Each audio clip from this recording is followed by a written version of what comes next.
ហ្នឹងមកឈរចាំពូសងឲ្យមកយកដោយសារចែដើរសារហើយព្រលឹមឡើងគឺថាឲ្យពូសងហ្នឹងតម្លាក់ចែនៅផ្សារទៅហើយចែដើរទិញហើយពូសងគួយគាត់ទៅផឹកកាហ្វេចាក់លូតូដូចសពដងហើយចែឥឡូវរៀងធូររៀងជាណាអាចដើរផ្សារខ្លួនឯងបានហើយម្ល៉េះហើយអត់មានត្រូវការពូសងទេ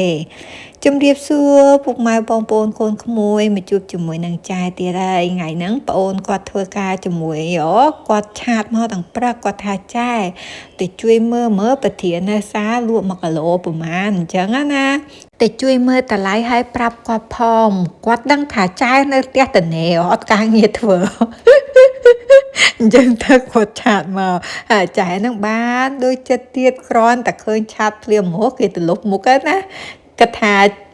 ចង់ញ៉ាំអីសិនដែរប៉ុន្តែខ្ជិលទៅលុបមុខទៅសារទាំងព្រលឹមហ្មងអញ្ចឹងណាទៅលុបមុខស្លៀកពាក់ទៅក៏បានដើរសារទៅហើយដើរសារធម្មតា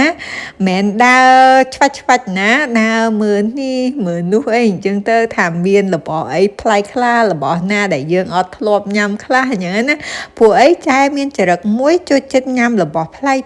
និយាយទៅចូលចិត្តភ្លក់ប៉ុន្តែចូលចិត្តភ្លក់ញ៉ាំរបស់ប្លែកហ្នឹងរៀង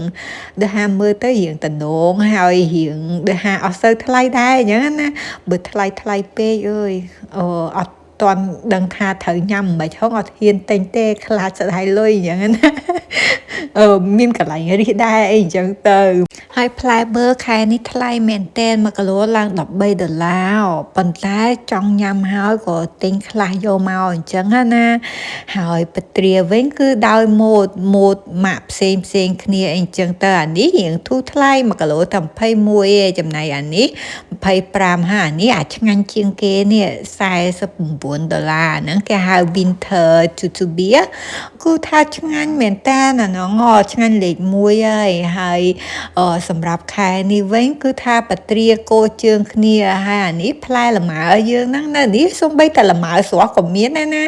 តែ$31 1គីឡូអីអញ្ចឹងទៅហើយថ្ងៃនេះតាសាបានមកជួបចែម្នាក់ដែលខ្ញុំតែងតែជួបគាត់រាល់ព្រឹកនិយាយទៅឲ្យតែខ្ញុំមកសាតែងតែជួបគាត់ដែរព្រោះគាត់ដើរសាររាល់ព្រឹកដែរហើយខ្ញុំអត់ដែរបាន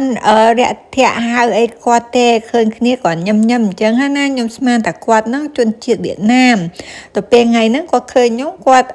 ដែរនិយាយខ្មែរហៅខ្ញុំអីអញ្ចឹងណាស្រាប់តែខ្ញុំថាចែ